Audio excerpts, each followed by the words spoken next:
Hi everybody. Well, we are here at the Bureau in Dubai and we have just finished our money mindset and investment day-long finance retreat. So in essence, this was a collaboration between Glynn of Conscious Finance Coaching and myself, particularly with VectorVest, where we decided that we were going to work together to put a day-long session with Lisa Oxford, focusing entirely on those very things that I mentioned. So what I just want to do is tell you a little bit about the key findings that I got actually from this myself.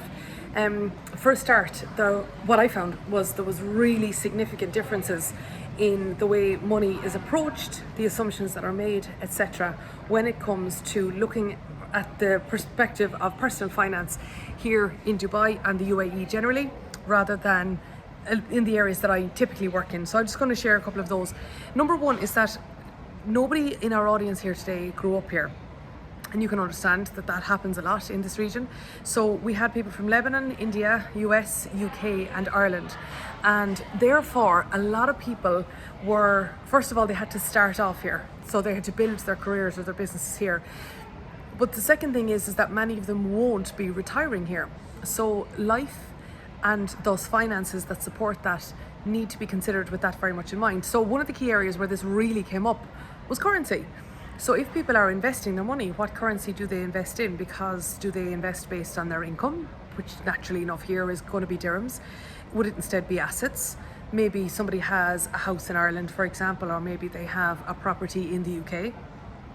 Also, where is their employer? Perhaps their employer isn't headquartered here. For example, some people told us about their employers being headquartered in the US and those share options, etc., coming from the US.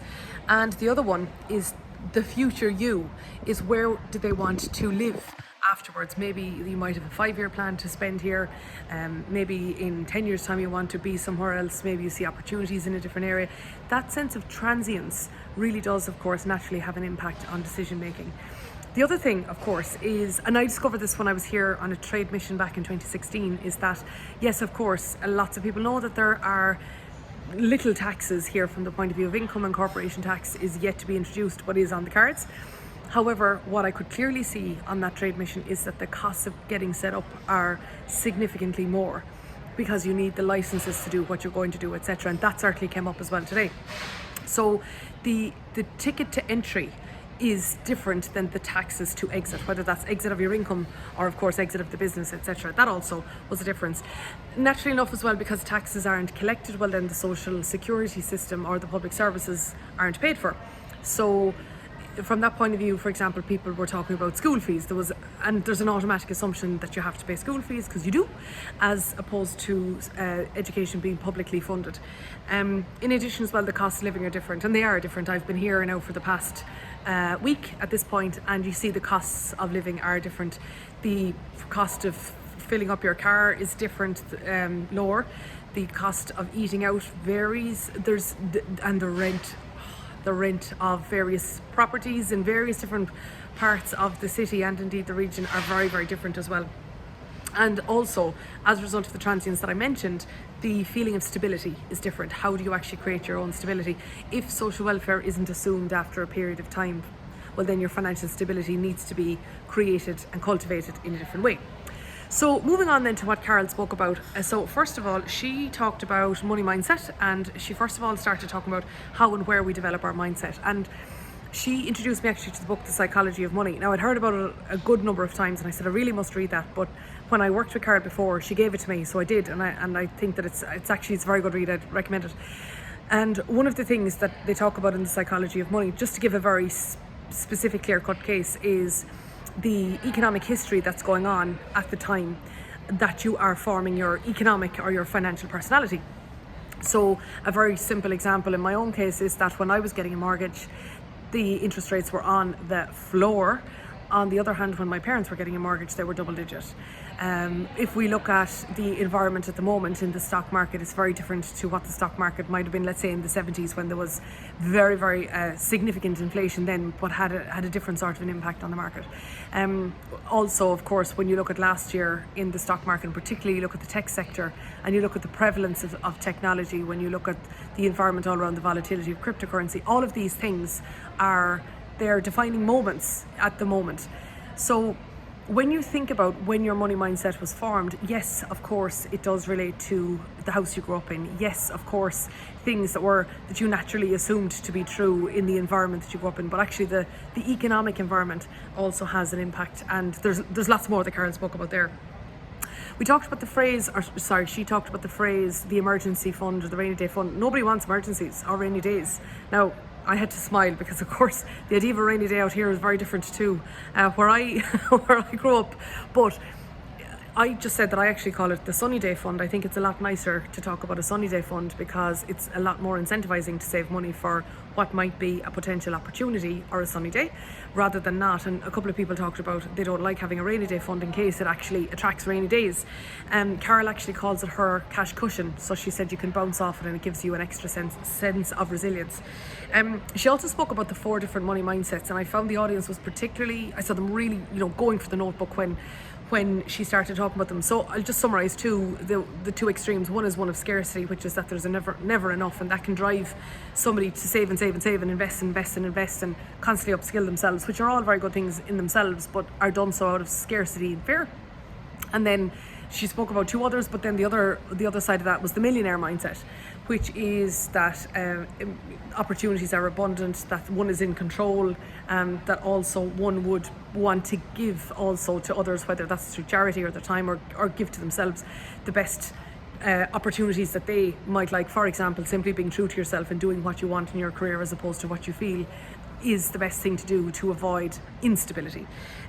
She then went on she asked a couple of really great questions that I think are better served thinking through in one's own mind, which are like, what do you tell yourself about wealth and about being rich? What exactly does that mean to you?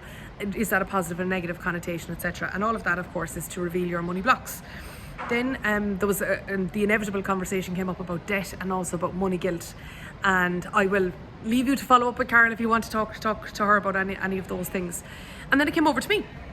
So what I did was that I started off talking about investing from the point of view of that step 1 is finding a low-cost broker, is finding a broker that can give you the ability to buy and sell shares easily and very cost effectively. And I pointed out 3 hidden costs that one should always look at is inactivity fees, is that if you don't do something, foreign exchange fees, particularly in light of the conversation that we had here, and also in monthly or quarterly account management fees as well, as to check all those out. I also mentioned, this is my own view, but I also mentioned that you can start investing, and I think a minimum is as low as €1,000, or here I mentioned about like 3,500 or 4,000 dirhams, is that it needs to justify the transaction fees. Also, I asked everybody what came to mind when they thought of investing. They said growth, risk and uncertainty, so I dealt with each of those. And when I asked them what they worried about, they said time, keeping up with the markets and knowing where to start. So here's the way I led people through the session then. Is number 1, I started off by showing them a global ETF. An ETF is an exchange traded fund. It's a fund that simply tracks an index. It's very low cost, it's diverse, and you can buy and sell it through a low cost broker. So the one I showed them was a global ETF, which meant that I picked one that had literally the largest companies in the world, and that was it. Is that you weren't paying for high fund management fees, you weren't paying for stock selection, you weren't trying to keep up with the markets, you weren't trying to figure out where to go is the next big thing, etc. It's simply tracking an index, so finding a global ETF. And then from there I worked on down. So what if you wanted a country specific one, for example, or what if you wanted a sector specific one? People ask me about how do I find regional ones, and again I was able to show them all of that.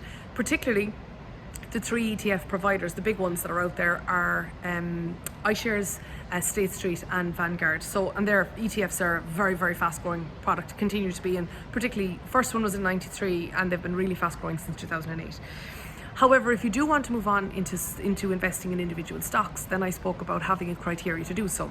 So for example, at VectorVest, the focus there, one of them is value, safety and timing, and that's long-term price appreciation potential, consistency and predictability of financial performance, as well as dynamics, magnitude and the direction of the stock. So simply having a specific way of analysing stocks is key. And then finally, market timing. If you're going to time the market, make sure that you're doing it A, with an indicator that is time tested, but B, it is far more important to time the market if you have a lump sum rather than if you're going to be dripping money into the market over time, because then you can take advantage of euro or dollar based cost averaging.